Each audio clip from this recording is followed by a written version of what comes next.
నమస్తే. Spiritual, motivation, educational వీటికి సంబంధించి ఇంటర్వ్యూస్ ఇవ్వదలుచుకున్న వాళ్ళు కింద నంబర్ కి కాంటాక్ట్ చేయండి. నమస్తే, వెల్కమ్ టు అవర్ ఛానల్. నేను పద్మిని. ప్రస్తుతంతో పాటు ప్రముఖ ఆధ్యాత్మికవేత్త, వాస్తు జ్యోతిష పండితులు, లలిత ఉపాసకులు, వాస్తు జ్యోతిష శిక్షణ నిపుణులు బ్రహ్మశ్రీ నానాజీ పట్నాయక్ గారు మనతో పాటు ఉన్నారు. మాట్లాడదాం. నమస్కారం సార్. శ్రీమాత్రే నమః. కలియుగ ప్రత్యక్ష దైవం శ్రీ వెంకటేశ్వర స్వామి మనం దర్శనం చేసుకుంటే ఆ మూల విరాట్ని చెయ్యి కిందకి పాదాలని చూపిస్తూ కనపడుతూ ఉంటుంది. దాని అర్థం పాదాలకి నమస్కరించుకోమని, అంతే కదా సార్? అయితే ఎవరైనా పెద్దవాళ్ళు కూడా మన గురుతుల్యులు కానీ లేకపోతే పెద్దవారు ఎవరైనా కూడా మనం ఖచ్చితంగా పాదాలకి నమస్కారం చేయటం అనేది మనకు తెలిసినటువంటి విషయమే.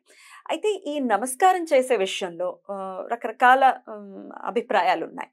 ఎవరైతే ఉపాసన పరులు మీలా ఉపాసన పరులు ఉంటారో వాళ్ళు కాళ్ళని ముట్టుకోనివ్వరు, ఎందుకంటే శక్తి అంతా పాదాల్లో ఉంటుంది, ఎంతో కొంత ట్రాన్స్ఫర్ అయ్యేటటువంటి పరిస్థితి ఉంటుంది అని చెప్పి. అలాగే ఈ స్వామీజీలు కానీ వాళ్ళని కూడా అసలు ముట్టుకోనివ్వరు. ఇన్ జనరల్గా కూడా వాళ్ళు ఎవరిని ముట్టుకోనివ్వరు.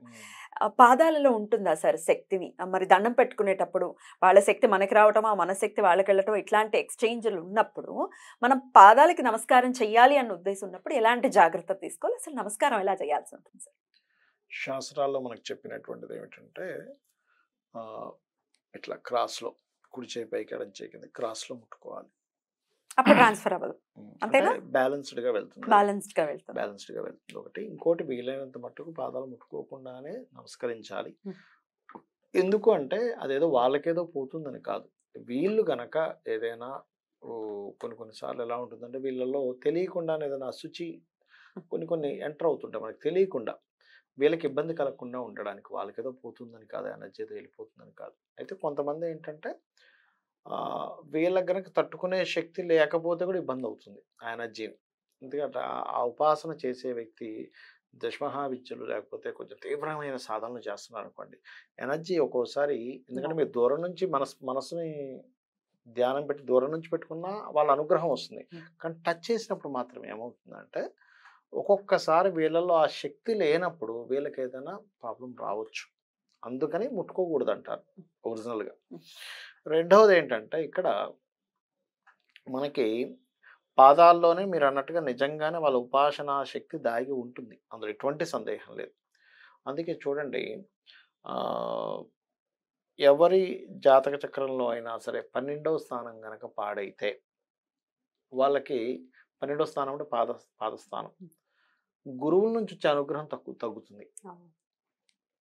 ఓకే, అంటే గురువు నుంచి ఏదైతే మనం వాళ్ళకి అనుగ్రహం రావాలో తగ్గుతూ ఉంటుంది. పాడవడం అంటే 12వ స్థానం ఏంటి సార్? 12వ స్థానాధిపతి పాపకత్తెరలో పడడం కానీ పాపగ్రహ సంబంధంతో కలిగి ఉండడం, ఇట్లాంటివన్నీ కూడా. ఎందుకంటే గురువు యొక్క విద్య అనేటువంటిది మనకి 12వ స్థానంలో ఉంటుంది. గురువు ఇచ్చే మనకిచ్చే విద్య, గురువు యొక్క అనుగ్రహం, గురువు ఇచ్చే క్షేమంగా ఉండండి అని చెప్పించే దేవన 12వ స్థానంలో, మన 12వ స్థానంలో ఉంటుంది. అందుకని ఎందుకు గురువు అంటే 9వ స్థానం, 9 నుంచి 4 అనేది మన 12, ఈ జాతకుడు యొక్క 12వ స్థానం.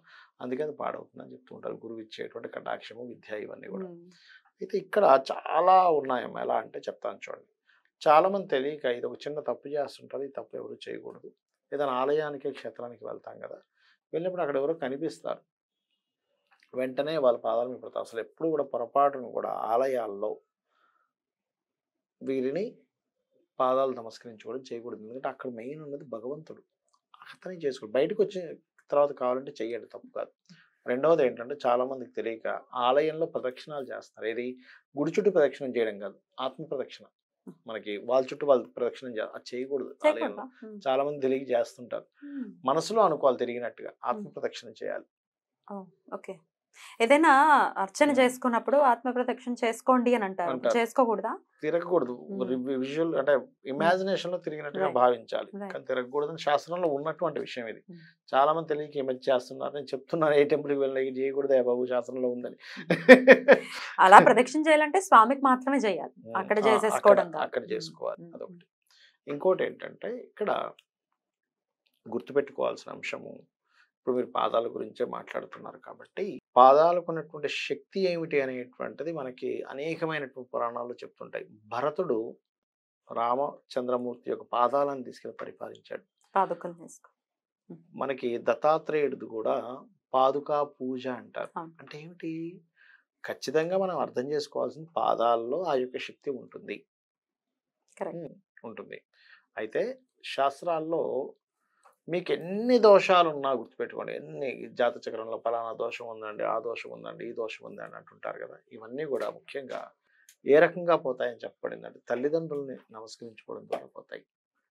తల్లి పాదాలు తండ్రి పాదాల మీద నమస్కరిస్తే మొట్టమొదటిగా పోయేది వాళ్ళ అనుగ్రహంతో పోతుందటమ్మా. అద్భుతం. ఇంకా అక్కడ ఇక్కడ ఆ పాదాలను ఈ పాదాలను పట్టుకోవాల్సిన అవసరం అది మనకి చాలా స్పష్టంగా గణపతే చెప్పాడు. అవును. మీరు మొత్తం లోకం తిరగడం కదా, మీ తల్లిదండ్రులను చూసుకోండి అని. ఎగ్జాక్ట్లీ. కరెక్ట్ అవునా? కరెక్ట్. దాని తర్వాత భగవంతుడు, గురువు, వీళ్ళందరి యొక్క పాదాలను ఆశ్రయించడం. పాదం ఆశ్రయించడం అంటే ఏంటంటే కేవలం ఏదో పాదాలు నమస్కరించుకోవడం అని కాదు. వాళ్ళు ఏదైతే చెప్తున్నారో వాళ్ళ విద్యను ఆశ్రయించడం అని అర్థం. చెప్పింది శిరసా వహించటం. శిరస వహించడం అనేది 100%. అర్థం. అది అర్థం చేసుకోవాలి. ఊరికనే కాళ్ళ మీద పడిపోవడం కాదు.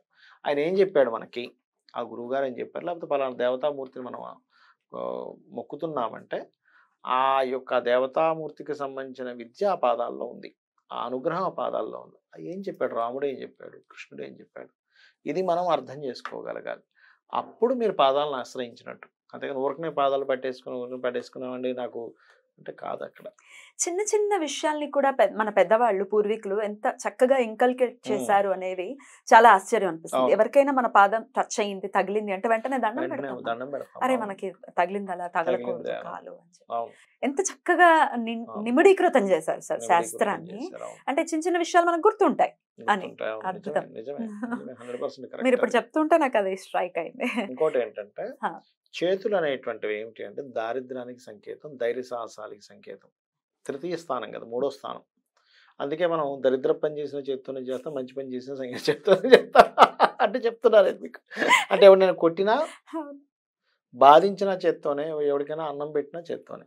అందుకే ఈ చేతులకి శాస్త్రాల్లో ఏం చెప్పారంటే దారిద్రము చెప్పారు, ధైర్యము చెప్పారు, సాహసము చెప్పారు, పరాక్రమము చెప్పారు. ఈ దారిద్రం పోవాలంటే ఆ పాదాలను స్పర్శించినప్పుడు దారిద్రం పోతుంది. ఇంటర్లింక్డ్. ఇంకోటి స్త్రీకి పర్టికులర్గా చెవుల కమ్మల్లో ఇచ్చాడు దారిద్రం పోయేటువంటి యోగాన్ని. అందుకే స్త్రీ ఎప్పుడు కూడా పురుషుడికి అంటే భర్తకి చెవుల కమ్మలు లేకుండా కనబడకూడదు. కనీసం తాటి సంబంధించిన పుల్లైనా పెట్టుకోవాలంటారు. ఎంత మంచి మంచి పెద్దవి పెట్టుకుంటే భర్తకు అంత భాగ్యం అని చెప్తారు. ఎందుకంటే స్త్రీ యొక్క తృతీయ స్థానం ఈజ్ పురుషుడి యొక్క భాగ్యస్థానం. ఓకే, అందుకని మనకి పాదాలకు నమస్కరించుకోవడం.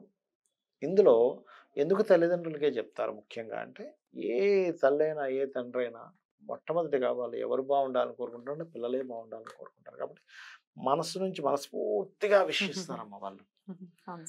అంత విషు తర్వాత ఇచ్చేది భగవంతుడే. ఎందుకంటే భగవంతుడి రూపంలో వీళ్ళు ఉన్నారు ఇక్కడ. భగవంతుడు వేరు, తల్లిదండ్రులు వేరు కాదు. భగవత్ స్వరూపులే తల్లిదండ్రులుగా వచ్చారు కాబట్టి వాళ్ళు ఇచ్చే అంత అనుగ్రహం ఇంకెవరు ఇవ్వరు.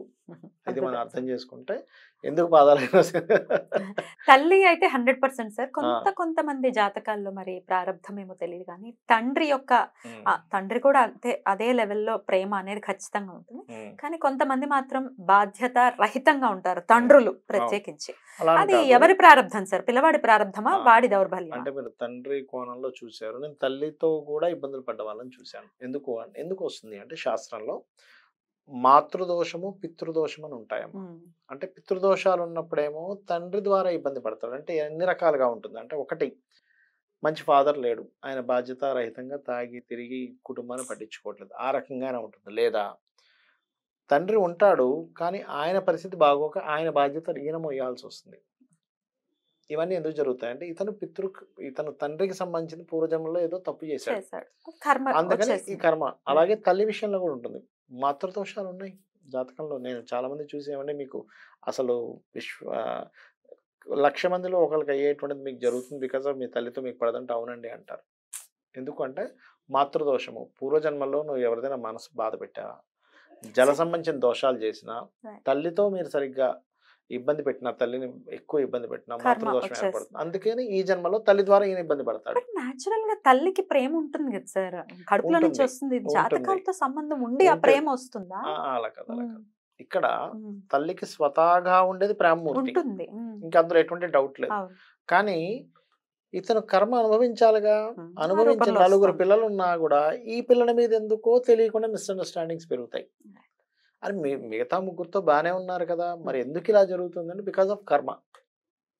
అమ్మో! ఈ కర్మ అనేది ఎలా వెంటాడుతుందో చాలా జాగ్రత్తగా ఉండాల్సి ఉంటుంది. సార్, ఈ పాదాల విషయంలో ఇంకొక సందేహం సార్. నేను ఎప్పుడో వినటం జరిగింది. పాదాలని కడుక్కునే విషయంలో రుద్దేసుకుంటూ ఒక కాలు మీద ఒక కాలు పెట్టి రుద్దేసుకోవడం లాంటివి చేస్తుంటారు. చేయకూడదు. దాని గురించి కాలు మీద కాలు పెట్టి రుద్దుకోకూడదు అని చెప్పి ఉంది, మా శాస్త్రంలో ఉంది. చక్కగా మనం వేసుకుంటాం, చేతులు చేసుకోవాలి, పాదంతో పాదం చేయకూడదు అంటారు. ఎలా సార్? ఇప్పుడు బాగా లావుగా ఉన్నారనుకోండి, వాళ్ళకి అందదు కదా, అప్పుడు వాళ్ళ పరిస్థితి అందదు. ఇంకేదో గట్టు మీద కాలు పెట్టుకొని రుద్దుకోవాలి అంతేగాని కాలు మీద కాలు పెట్టి చేయకూడదు అంటారు. చేయకూడదు అంటారు. ఎందుకు చేయకూడదు అంటే దానికి పర్టికులర్ 12th హౌస్ పాడవడానికి ఛాన్సెస్ ఎక్కువగా ఉంటాయమ్మా. ఇవన్నీ జాగ్రత్తలు తీసుకోవాలి. దండం చాలా మంది అంటే అవుట్ ఆఫ్ రెస్పెక్ట్ వస్తుంది. దండం పెట్టడం అంటే ఎవరికి పడితే వాళ్ళకి పెట్టం కదా, రెస్పెక్ట్ ఇక్కడ ఉంటేనే దండం పెట్టాలి అని అనిపిస్తుంది, ప్రణిపాతం చెయ్యాలి అని అనిపిస్తుంది. ముట్టుకోకుండా అనుగ్రహం పొందడం కోసం ముట్టుకోవాల్సిన అవసరం లేదు కదా.